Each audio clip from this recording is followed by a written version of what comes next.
Hey everyone, it's Stephanie, and you are tuned into the review of Married at First Sight, Season 12, Episode 6. So before I get started on this crazy episode, don't forget to subscribe and click the notification bell so you can find out when I first post these videos. All right, let's get into it. Where do I begin? You guys... I'm just gonna jump all over the place. If you've been watching me, you know there's like really no rhyme or reason. I kind of just go where I go, so just buckle up. Okay, so this episode, they finish out their honeymoon in Vegas. There are different things that happen within the couples, and then there are obviously group experiences. There was a group experience that was the ATV riding, and there was also a dinner for the last night that did not get completed. So I'm just going to touch on the couples first, and then I'm going to get to the group stuff. So let's just kick it off with Eric and Virginia. So Eric and Virginia, they are high on lust, okay? There's some things that can work for them, but they are high on lust, and they are starting to see very quickly how their lives are going to not be so easily meshed if they're not willing to be flexible.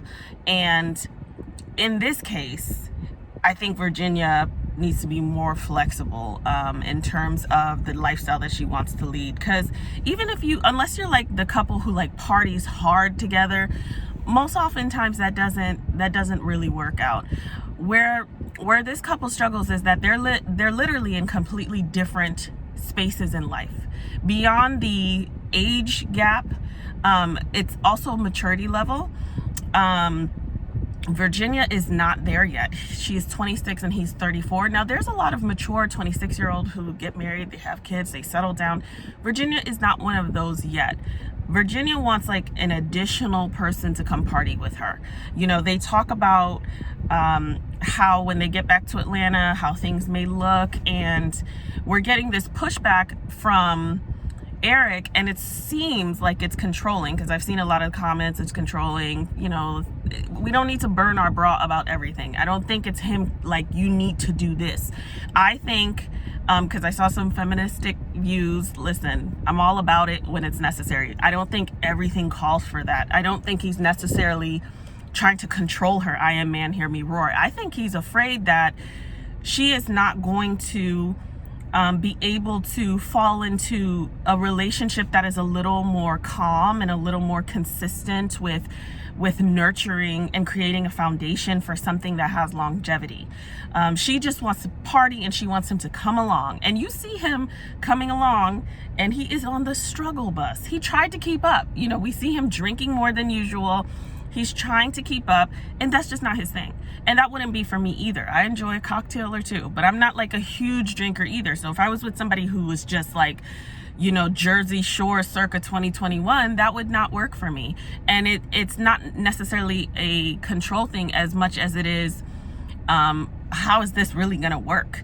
And I think he's afraid. I think we're getting this panicked state from him where it looks controlling, like you can't do this, or I'm gonna trust you until this. He's brought up trust a couple of times, so now I'm interested to see if he's had situations that his trust was burned. You know, how that he talked a little bit about the marriage and, you know, why it didn't work out, but it was like glossed over. You know, was there trust that was broken in that relationship to where he's like, I'm gonna start here with you, but it's almost like, please don't give me a reason to regret trusting you, because she doesn't come off like she may make the best decisions. And let's be real, when you're drunk, you know, there's many a time, because let's go back to where he was talking about her male friends and the influence of consistent male friends. And I read a lot of the comments saying, you know, he can't choose her friends, and it's not all one thing, and you know, men and women can be friends. I 100% believe that. My husband and I talked last week, and we said we still have, you know, friends of the opposite sex. Of course, there's just different boundaries. Like, your friend of the opposite sex is not going to call you at 3 o'clock in the morning, what's going on? Like,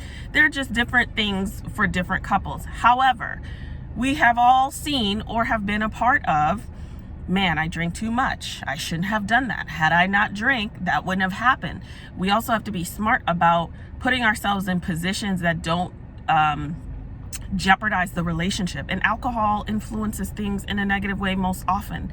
So he's scared of that. And he's also been married before. So he has experienced a level of commitment and the realities of marriage. He's not romanticizing it. A lot of people romanticize marriage in terms of the wedding and all the fun stuff. And I always say, when you're thinking about getting married, think about the things that are not fun. And that might sound like a negative perspective, but the things that you have to acclimate to are not, the things that are difficult. The things that are easy and fun, and the dual income and sex when you want it, and somebody to always have dinner with and watch, like all this stuff that people romanticize is not hard to adjust to. The adjustment comes from the things that are difficult, the things that challenge you, the things that force you to look in a mirror. I always say marriage is a mirror, and make you see, hey, I'm not that great. Hey, I have room for improvement. I really don't want to compromise. If you ask anybody in a relationship, of course you have to compromise. Okay, but sometimes you don't want to compromise. And then now you have to deal with that, and maybe compromising when you don't want to on certain things because you have a lifetime together. And so there's just times you're going to have to take the L, and having to be okay with that, and learning to communicate effectively, not communicate just to be heard. So there's like a lot of things that he probably knows, has experience or not, but he knows is on the other side of that, and she simply does not know. So we're seeing kind of like this back and forth, this tug and pull, him trying to keep up, not doing it very well, and it really isn't of his kind of vibe, and her pushing back. I get her saying, listen, don't try to change me. This is who I am. But there has to be some flexibility with, I probably need to evolve. Like, her perspective for me is more immature than anything. And he, to me, is acting out of fear. And they really need to hear each other. And honestly, time will tell. When they get back to Atlanta and they start to fall into some normalcy, because they haven't experienced normalcy. The wedding is fun. The honeymoon is fun. It's not normal life. Ordering breakfast every morning, somebody coming to fix your bed, and it's great. It's easy to get along when things are done for you, where you're having a curated life experience. So to me, that's not normal. We'll see how that goes, but there's room here for both of them to kind of be aware of what's going on and make some improvements. But I'm seeing a lot of layers here that is causing some of the tension, and it's obvious. They're in two different spaces in life, and they are both wanting to kind of say, hey, this is where I am, this is where you need to be. And the reality is both people have to make some sort of concessions. I think Virginia will probably have to make more. And I think rightfully so, because think about yourself at 26. Like, what you were doing at 26, are you doing that now 10 years later? No. So, I don't know. I still have hope for them if they can make it work. Otherwise, the pairing was concerning from the very beginning for me. So that is Eric and Virginia. We'll circle back to them at some point, of course, because of this episode. Next, we have Haley and Jacob. So Haley and Jacob, what I feel from, I haven't had high hopes for them at all. I think the last episode I was kind of like, maybe this can work. But essentially what we're seeing this episode is, it feels, based on what I saw, that Haley's kind of pretending, like, because there's this disconnect. They're seemingly having a good time, enjoying themselves. They have sex. I don't know. Based on what I see, it didn't go well, because this is where the disconnect happens based on what we're seeing from Jacob. After we had sex, she kind of became aloof. She's terrible at communication. She's not giving him anything. And I kind of felt bad for him, because he was trying and she's giving nothing. And she's saying, I hate when they get on this show and, well, you're a stranger and I just met you. And it's like, I get it, but this is like season 169. Like, you've got to know what you're getting into, and you can't approach it the way that you would approach something that's normal. This isn't normal. And so you do have to stretch yourself. And I get like the apprehension for certain things, because I definitely think you don't need to just jump in like it is something that was normal. But I do feel like you have to stretch yourself, and you have to get over yourself a little bit. Like, you have to communicate, you have to push yourself. There isn't much time. And saying, well, I just met you 3 days ago. Well, you knew this was going to happen. So she really irritated me, because she fell so flat with her communication. Whatever it is, she's giving these empty I need more time, or something's missing. She's not communicating effectively enough for him to just feel that she is trying. And it really speaks to, she's very reflective of the fact that her last relationship was 7 years ago when she was 21. Once again, is she really ready for a relationship of this magnitude when the last relationship she had was 21? Even with her friends, when they were talking about her, they were like, oh, surprised that it's Haley, and she gives people a hard time, and she's kind of very quick to kick them out of the picture. So it's like you matched, emotionally, she may not be even 28. Like, emotionally in a relationship, she may not be even 28. She has to learn to communicate, because it was hard to watch. And if she's not into him, then just don't be into him, because I really don't think she's into him, to be honest. I think he's attracted to her, and he's like, oh, I'm willing to make it work. And she's kind of like, I don't know, she gives me mean girl vibes. She's kind of like, ew, and it's just like, why did you do this? Because listen, you knew you could possibly be matched with someone who you would not be attracted to, which is why I'd never do it. I mean, I don't need to do it, but I'm saying before, I would never do that, because I know the type of person I am. So it's irritating that we get these little turtles that move at the slowest pace possible and just blame it on this whole experience. Well, why did you do this experiment? And I don't like her vibe. I feel like it's immature. At least say, listen, I don't even know what I'm feeling. Like, I'm struggling to identify for myself. I don't want to make you feel bad. I don't want to make you feel like I'm disinterested or whatever, but like, this is a lot. Say something. Say more than one sentence. Jacob is quirky, and he's not my kind of tea, but he seems like a really nice guy, and I feel bad for him because he just needs to be matched with somebody who wants to be matched with him. And it's too early to tell how it's going to matriculate, but I want to see her do more or just get out, because it's just, what are you doing? I don't know. What are you doing? They had sex. She said they got drunk. And so now it's like, I don't know what to expect from her. He doesn't know what to expect from her. And so there can't be much that can be done from them. And he said something that Pastor Cal told him, which was, they can't approach it like a friendship first, because, oh, we just met 3 days ago or 4 days ago, because it's very easy to get friend zoned into this, and it is a marriage. So if you want to fast track that level of the experiment and the experience, then you have to fast track your activity in that. So she's got to buckle up and get going. Otherwise, it's going to be even more awkward to watch. So that's Jacob and Haley. So next we have Ryan and Clara. I don't know. Clara, to me, this episode showed a level of maturity that I hadn't seen from her before. So it just showed a different aspect of her, one that was a little more serious. I still am not buying Ryan and Clara. It feels like something that is so perfectly rehearsed. They're saying that they're matched so well, and they're having such a good time, and it's so great, and it's like they're perfect for each other in some ways. Like, you're getting all of this stuff, but energetically it does not match up at all. I don't get the vibe from them at all of why they're together. I don't really even get the vibe that they really want to be together. And I think that Clara is more willing to like lean into Ryan than Ryan is to Clara. I think Ryan is really rigid. I don't necessarily think that they're really attracted to each other. And if I had to guess, I don't really think that Ryan is attracted to Clara. And they might say, yes, this person is aesthetically pleasing. Just because someone is aesthetically pleasing doesn't necessarily mean that you're attracted to them. I don't think that he's like attracted to the type of person that she is, because she's so vastly different. But not in a way that he can get on board. Like a few seasons ago, Jamie and Beth. I can't remember where they were, but Jamie and Beth. Like, Jamie was the wild child, red hair, all over the place. Like, she just was the complete opposite, super messy. And Jamie was like super regimented. Everything has a place.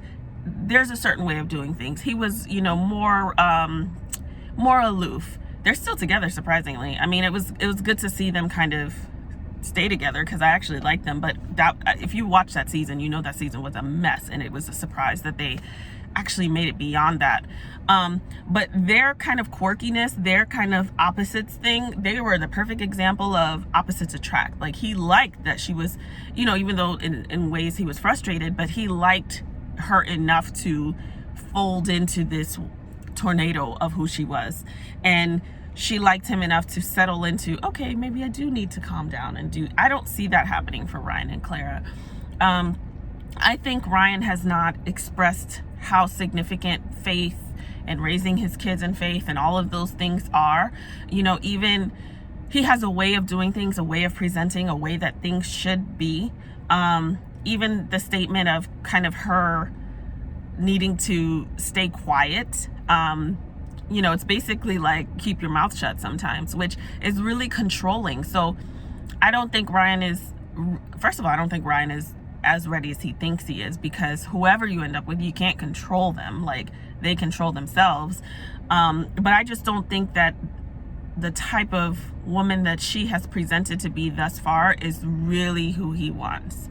And I think that she's going to struggle because she's going to disrupt his world, and she's going to want to be accepted in a way like, might not be the way that you do things, but I love you still, or I like you still. I mean, let's not even talk about love. He's never said it. She said it 100 times. I don't think she's going to get that. And I think that she is a little immature because she has said, I love you so many times. And that's like a red flag for me. You're not in love that many times. You're in love with the idea of love. And so are you really ready to get to know someone enough to really, really exhibit love? And love is not convenient. Love is loving the entire person.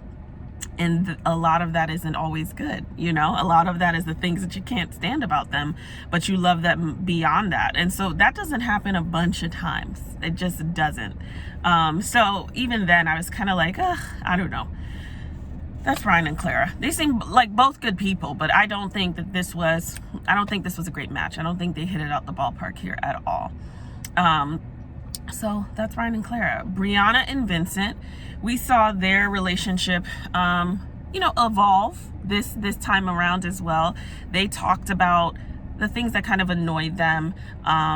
He was growing frustrated with her very regimented ways and bossy, and they keep presenting this bossy thing like it's funny and cute, but it's annoying as hell. It will get annoying as hell.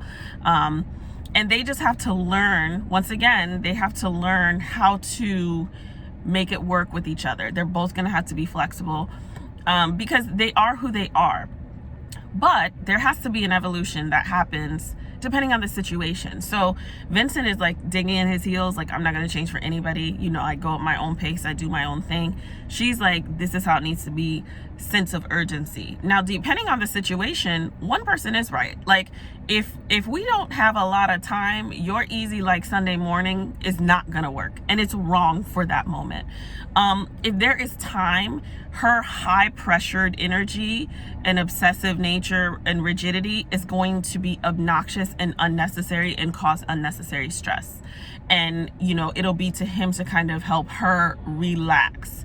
And it's doable. It's going to take time though. And it will take, I think, many frustrating situations at the beginning to really fall into a pattern of discomfort where you know where your spouse is, you know what they're doing, you know how they like things done, you know where to push and say, okay, you need to get it together, or you need to fall back, or you know how to push yourself and say, okay, I got to step it up. Like, I got to do this quicker, or I need to relax. Like, why am I putting so much pressure on this situation? But it's good to see them talk about that and say, you annoyed me, which she pulled the trigger first, of course. I want Vince to, and it's early, but I do want him to speak up, because Vince seems like the type of guy who's like so sweet, so calm. It takes a lot to push him, but when he's pushed, hello, Incredible Hulk, which is not beneficial for anyone. It causes major arguments. It causes things that could have been left unsaid. It causes unnecessary stress in the moment, and it could damage the relationship if he just doesn't get to a point where he communicates, like the same way that she was so forthcoming in saying that he annoyed her. well, she should be able to do that. I kind of was just like, and I love the two of them, but I kind of was like, God, I wish he would say, well, you annoyed me too. Like, let's get into it, you know? But I laughed because she was so hurt that he was kind of, that he kind of brought something up, and she was offended because she doesn't want to be seen that way. And it's just very, it's very indicative of like new marriage, like the very beginning, where you really do care about how the other person sees you and perceives you, and you don't want to do anything that is off-putting. And it's a struggle because what can be off-putting is just the very nature of who you are and like part of your characteristics. And so like it's overwhelming because this is how I've always been. I don't know how to change it. I don't, you know, and I don't mean to do this. So they'll work it out. It's new marriage. They'll get to a point where they figure it out. Sometimes it'll matter. Sometimes it won't. Sometimes you'll choose to ignore it because everything is not a thing. Sometimes we'll need to bring it up and have a conversation about it and go on. But they still by far are my faves this season, and I have high hopes for them. So that is Brianna and Vincent. Last but certainly not least, well, least because it's Chris. Chris and Paige, you know, my husband and I touched on the abuse dynamic and the characteristics of abuse last week, and he continued to exhibit that this week with Paige. Paige, girl, get out of there, you know, if you're not already out, because I know this has already been filmed. But he is not someone who should be with anyone right now. Chris is extreme. I mean, he really deserves an award for how manipulative he is.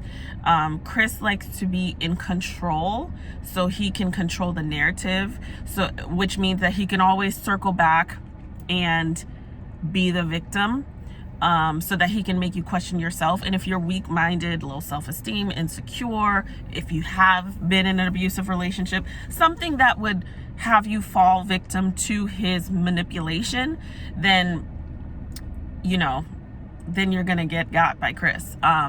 Chris, you know, there's so many things that he says. He's literally like, what, when I was watching this, I was like, okay, here's like abusive behavior.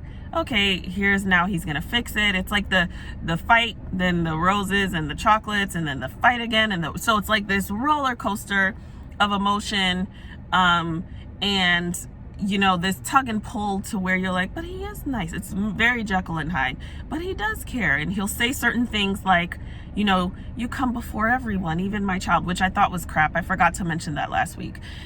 When you're in a relationship, depending on the way you design your relationship and your beliefs, because a lot of people faith-based will say God, spouse, children. When you're in a relationship or in a marriage, if you have that design, it can work when it's children from the same couple, okay? Children in the same home. But if there's a child outside of that home, now that doesn't work. That sounds sweet. You come even before my child, but that's crap, because if there's somebody who comes before your child or interferes with the relationship that you can have with your child, then they can't come before your child.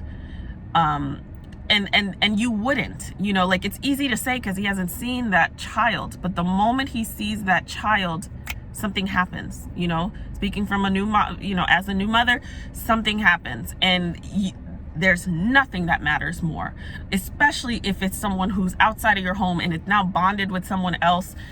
And this is a spouse that you met 5 seconds ago. This spouse is in your way. And Chris said a load of crap, you know, at the table, just to kind of, you know, put a Band-Aid on her wounds. He like stabs her, not for real, guys, but then he puts a Band-Aid, and and he reopens the wound, continues to slap Band-Aids on it. And I'm twofold here, okay? The part of me that's just like a girlfriend having a cocktail watching is like, Paige, you're part of the problem, which I do feel that way.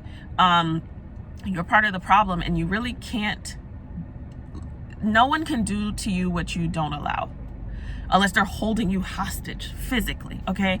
No one can do to you what you don't allow. And so if you continue to stay there and be a part of this circus that is Chris, the greatest clown ever, then you want that behavior. Because you can't try to, there is no fixing. There shouldn't be so much fixing and raising as she is doing. That's not her responsibility to raise a man and raise a husband. That is a process that he goes through. Now, as a couple, you guys can challenge each other to grow. And yes, as a spouse, you can challenge your significant other to do things and be better and grow together. But it is not her job to raise this man. And that's what she's doing. And he's using everything, you know, the same way that she's hiding under the umbrella of God. And I think she's doing it in a very naive and unrealistically hopeful way. He's doing it as a method of control, you know, to even have her pray for him. And it's like, that stuff is so sacred, and to use that as a tool to where you are so victimized by these things that are occurring to you when you're the aggressor every single time. And now pray for me because I need help.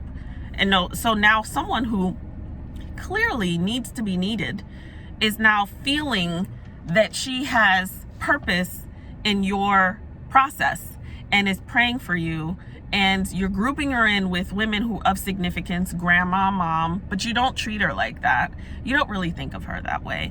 You know, you tell her that there have been conversations. So you found this out 3 days ago, but there have been conversations about possibly getting back with your ex. Like, if he could have, if his words were physical, like a slap or a punch, it would have been a knockout by the end of this episode, because he just said things that were more hurtful and more hurtful and more hurtful. And I'm thinking, if you found out a few days ago and you've already had these conversations, when are you having these conversations? You're on a honeymoon. You know, when are you having these conversations? I don't believe any of this timeline, by the way, because it's just, you can't believe anything that Chris says. But all of these conversations, you're on a honeymoon. So you guys have already been talking about possibly getting back together, not wanting to raise a son or a daughter in a different household, and wanting to put the, you know, it's just, that relationship never really ended. And he got chosen, I don't know why, and he just was like, I'm gonna do it. It's kind of like, I didn't want to get my nails done, but I'm gonna go get my nails done. Like, that's kind of how he thought about this. Like, you just slept with your ex and then you get the call that you've been chosen, and I'm gonna do it. You know, like, to me, there was no thought about what this process really entailed, and a thought about another person, to be honest, and what their emotional experience would be with his abuse, because that's just what it is, you know, emotionally and mentally. He weaves a weave of confusion, and she falls into it, and she just kind of follows it, you know, like when you're with a baby and you just put something in their view to see if they can start really following your finger and following the toy. This is what she's doing. And the therapist in me is kind of like, what happened to you that would cause you to fall into this type of relationship? What is it that, you know, what historical pattern do you have, or trauma, or issues with self-esteem or insignificance? What is it? And there's an aspect of Paige that is not so subdued. So why is it? Because we've seen her talk to Brianna, and those conversations are more assertive, more, you know, like she has more, it's more like she wouldn't put up with crap. And then she gets with Chris, and then it's this woman of God floating, you know, floating on water. And it's just like, what's going on here? Like, why are you, so in my mind, I'm like, why are you doing this? You know, what caused you to get to this point where you're able to, you know, succumb to this type of foolery and make it make sense? You know, like, that to me, something is not adding up. And so I'm wanting to know historically what her relationships were like.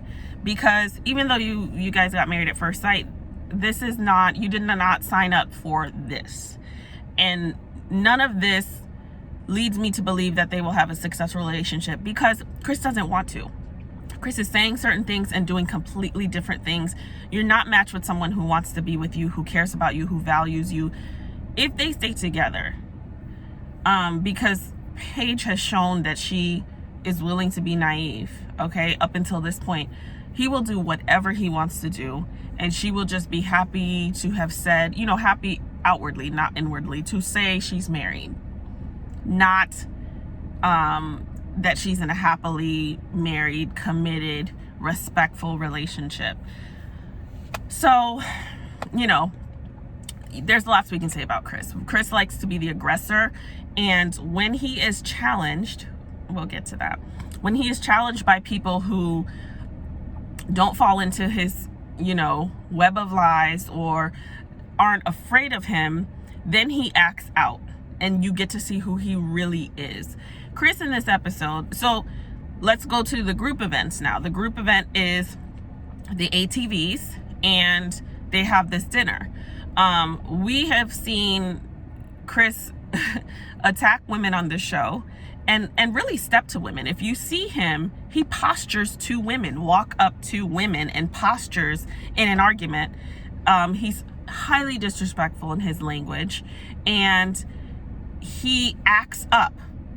So at the ATV experience, who was it? I think it was Clara and Virginia pull up, and they are talking about him like manning up, and I mean, really, Eric was saying manning up.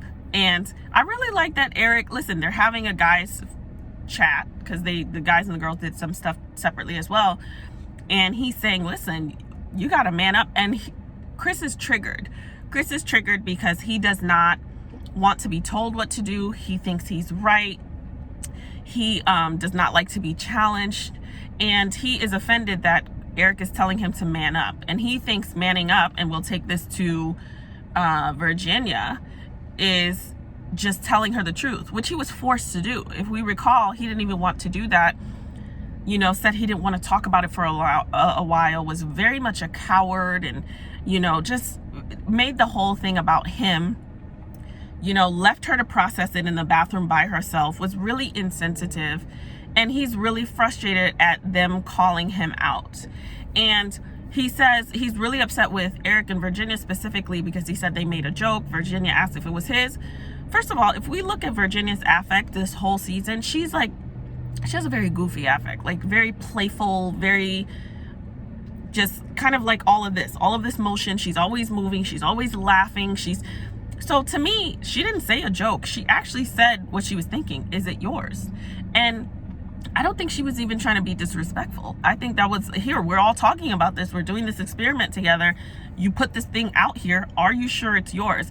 I think because she's like, her mannerisms make it seem like she's being jovial, but that was a real question. He was offended by that because nobody can ask Chris anything about anything. Chris has to remain in control. And so he pretty much, when Clara and Virginia are talking to him about, you know, whatever they're talking to him about, which involve Paige. And here's the thing, I will say that it would have probably been best for them to not antagonize him 2-on-1, even though women, we operate in packs, and we naturally, where men will say, that's not my business, I'm gonna stay out of it until it reaches a certain point. Women, a lot of times we don't do that. We want to kind of fight for our friend and say, this is what you need to do. So I would say that it was probably not the right move for them to kind of go on the attack, especially with Chris, who acts like an immature little girl as well. I'll keep it PG. But you guys know what I'm thinking, okay? If you've been watching, you know what I'm thinking. He acts pretty much, it was like three women arguing, because there was no, for him to act like, I'm a man and this is what I do and this is what men do. He did not act like a man in that. He acted like a little boy. He acted like a little girl, one of the girls, you know. He should have pulled their hair, because his posturing made me feel like if there was no camera there, he probably would have gotten closer to them in their faces. Which makes me think, what else has he possibly done in the past? And I'm not going to say that because I don't know that, but I would not be surprised if he's had certain altercations, because his energy seems to excuse those type of things based on what we have seen of him. So he was really, really nasty, and Chris gets really nasty. There's a way to argue. There are rules of engagement where you don't have to curse or get really nasty or do low blows. You could set a boundary, walk away, get out of it, but he likes the drama because he wants to be the alpha, but he's really not. He's an insecure little boy. And so the way he was talking to them was disrespectful, but the way he was talking to anyone was disrespectful. But what I will say is, when you're in a setting, even though they came and attacked him, I think there was a better way for him to handle that, because they weren't cursing at him. There's a way. I don't necessarily think that as a man, when you're sitting here talking and arguing with women and their husbands are nearby, I don't necessarily think that that's the best vibe. I think that maybe you should just say, hey, out of respect for that relationship, or hey, out of respect for, like, it's like you wouldn't go fight a girl, you know, you wouldn't go fight a woman because you'd say, I'm not gonna do that. I think the same rules should apply here, because I know that, first of all, I would have responded differently the moment that he would have cursed the first time. So it would have probably escalated on my end. But I know for a fact that if a man began to speak to me that way, that it would be very dangerous if my husband was nearby. For a fact, I would actually probably try to get out of that situation so that it didn't escalate my husband, because he comes from a very, like, there's a way to respect people. You're not going to talk to the same thing that Eric did, my husband would have done times 10. You're not going to speak to my wife in that manner. There's a level of respect, because Eric would never talk to Paige that way. So that kind of, you know, becomes what it becomes. It could have gotten worse at the ATV, but the way that he acted like a screaming toddler on the van, saying that he's about to make this trip hell, you know, the things that I thought. I mean, I thought that it was so immature. Once again, it was about being the aggressor, to control the situation, to scream and shout, because it's about him. He wants to control everything. He wants to be right. And what could have transpired, what really upset me about that was, if there were people with lesser mannerisms to control themselves on that van, somebody could have literally turned around and said, you know what? I'm about to clock him. And that could cause an accident, because now you have a full-fledged fight on the van, a full van with people there, that could have triggered the driver to be distracted. That could have caused an accident. Like, screaming on there, nobody above 5 should be screaming on a van like that. But he was yelling and screaming at 5 other adults. And now Paige has to, and this is like the cycle of abuse, Paige now has to shield everyone from him. Hey, leave him alone, because, you know, we don't want to bother him. Even the way that he pulled her away from the ATV, you know, they were talking to Paige, and he comes and says, this is my wife. Because what, you've been treating her like a wife for real? This is my wife. Are you coming or not? That wasn't a question. Okay, he asked, but that wasn't a question. Paige had to come with him. Once again, go with your abuser, because it could be worse on the other end, or he can leave you, which to you seems like a problem. But once again, that was a power move. And so that van ride really cemented just, I mean, how much of a disdain I have for Chris. They eventually transitioned to this group dinner that's supposed to end the honeymoon, and that blows up. Chris gives this terrible fake apology. I didn't buy it. I don't really even think Paige held them to the fire like she should have. She said she talked to him like, you shouldn't have talked to them like that, but I don't really think she checked him like she should have. He gave this apology, but to me, Chris's apologies are empty, because we know he's a liar who lies. And so, I mean, Chris is a lying liar who lies. That's just what he does. So he's going to say something, he's going to do another thing. He's going to say she's the queen and she's the number one thing in his life, but then she's going to say that, you know, when you fell asleep, I was talking to my ex about getting back with her. Like, he's going to say whatever he needs to say. The apologies based on the way that he was acting, and the fact that he said, I'm about to make this ride hell, or something to that fact. Let me know you know what you're doing. So I didn't really buy it, but, you know, everybody was just trying to say, hey, this is a bomb over here, so let's not ignite this bomb. So, okay. And then Eric and Virginia comes in, and it gets pretty rough again. I respect Eric 100% for saying, listen, he came in. I don't care that Chris gave his apology, because Chris is full of crap. We can't buy what Chris is saying, because the next episode, I didn't even look at the reviews, or the previews, but Chris is going to do something else, because this is what Chris does. Chris thinks it's the Chris show. And Eric came in because you didn't have any restraint with talking to his wife and cursing at her and telling her what she's not going to do and all these F-bombs. So he came in less from jump. Let's talk about what you're not going to do. Somebody challenged him. Chris does not like to be challenged. I 100% respect Eric for doing that, because my husband wouldn't have waited to dinner. The ATV ride would have been a completely different ride.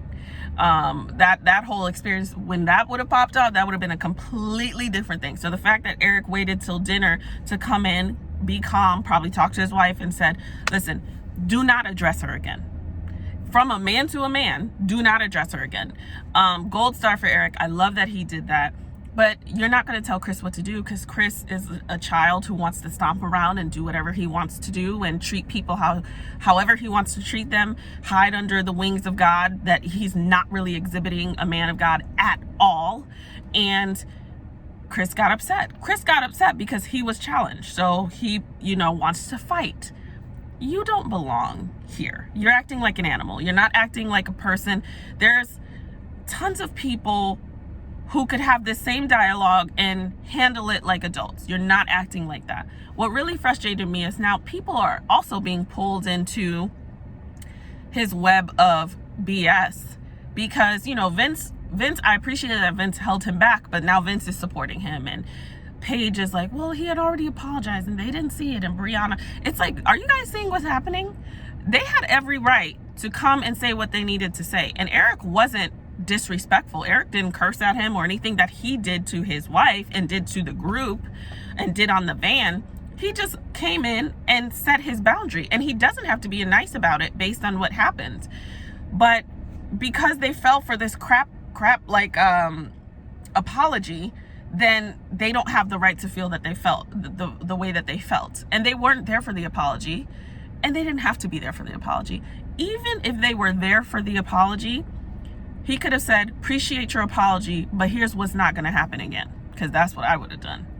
Like, your apology does not absolve you of this piss poor, disrespectful behavior that you had before. So let's set some boundaries.